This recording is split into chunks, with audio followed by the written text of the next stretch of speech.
ফিলিস্তিনে কাতার ভিত্তিক গণমাধ্যম আল জাজিরার সম্প্রচার সত্ত্বেও সাময়িকভাবে বন্ধ করেছে কর্তৃপক্ষ।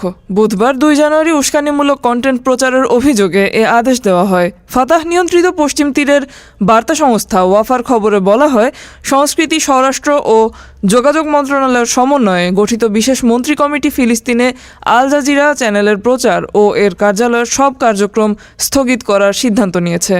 প্রতিবেদনে আরও বলা হয়, ফিলিস্তিনের অভ্যন্তরীণ বিষয়ে উস্কানিমূলক কন্টেন্ট ও প্রতিবেদন সম্প্রচার করায় আল জাজিরার বিরুদ্ধে এই সিদ্ধান্ত নেওয়া হয়েছে। সম্প্রচার সত্ত্বেও সাময়িকভাবে বন্ধের বিষয়ে আল জাজিরার সঙ্গে যোগাযোগ করেছিল এএফপি। সংবাদ মাধ্যমটি নিশ্চিত করেছে তারা বুধবার রামাল্লায় তাদের কার্যালয় বন্ধ রাখার একটি নির্দেশনা পেয়েছে।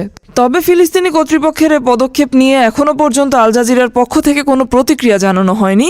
উল্লেখ্য, আল জাজিরার বন্ধ করার সিদ্ধান্তের নিন্দা জানিয়েছে ফিলিস্তিনের স্বাধীনতাকামী সশস্ত্র সংগঠন হামাস। ডেস্ক রিপোর্ট, আজ বার্তা, ঢাকা।